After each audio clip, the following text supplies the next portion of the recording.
Hi knitters! I'm going to do a long tail cast on today with this beautiful chunky yarn from Red Heart.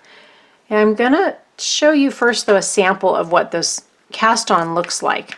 This is just a little sample I worked up starting with a long tail cast on, and it's really similar to a easy beginner cast on.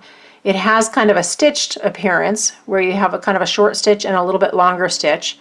This one tends to be a little tighter and more finished looking than the basic cast on, and it's good for a wide variety of uses. It's just kind of a nice medium amount of stretch to it.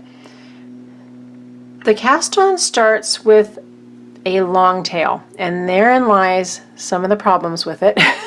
It's a great cast on. I actually used it primarily for everything I did for a long time until I discovered there were other options out there. But you need to estimate how much yarn you need in the tail to do the cast on. So if you're casting on 100 stitches, guess what? You're pulling a lot of that yarn out. And there are ways to estimate how much you need. They're just an estimate, but you can start with your needle.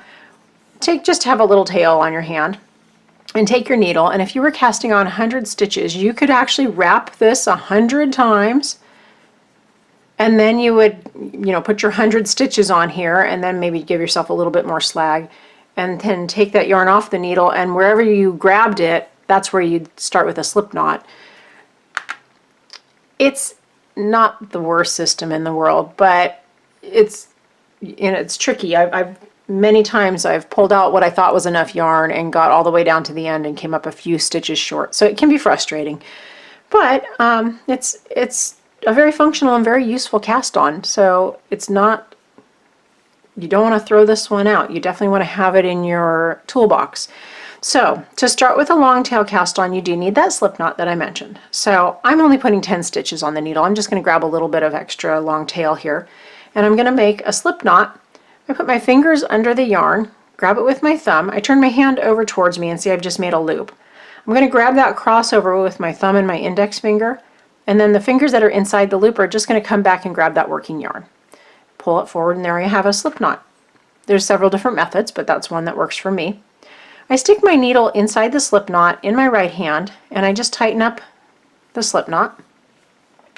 And then I'm going to take both the tail of the yarn and the working yarn and hold them together.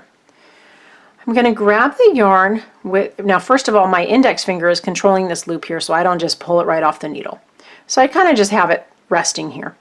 Then I grab the yarn just to give it a little bit of tension, nothing tight but nothing slack either. And I use these 3 fingers for control, and then I use my thumb and my index finger to come in and separate those 2 strands of yarn. Then I turn my hand over so I get exposed to these loops that are sitting around my thumb and around my index finger. I'm going to bring my needle all the way towards me and come up and underneath the first loop on my thumb. I'm going to go over and into the first loop around my index finger, and that's the yarn that I pull up onto the needle.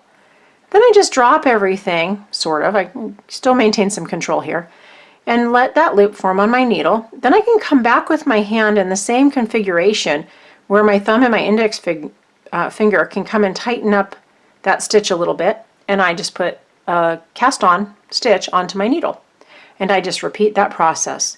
So I go in and split the yarn, turn my hand over, go into the first loop of my thumb from underneath, over the top and into the loop on my index finger, bring the yarn that's on my index finger onto the needle, and tighten everything up. That's how you do a long tail cast on. You just keep casting on as many stitches as you need. Hopefully you've estimated accurately and will have enough yarn to get all the stitches that you were hoping for onto your needle.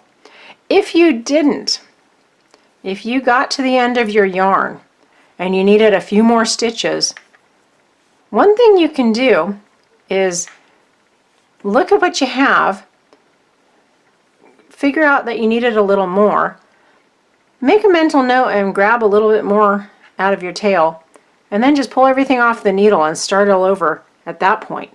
So that's one way to do it. That's a long tail cast on. Practice it over and over again, and you will get it, and you'll get the muscle memory where it just works very easily for you.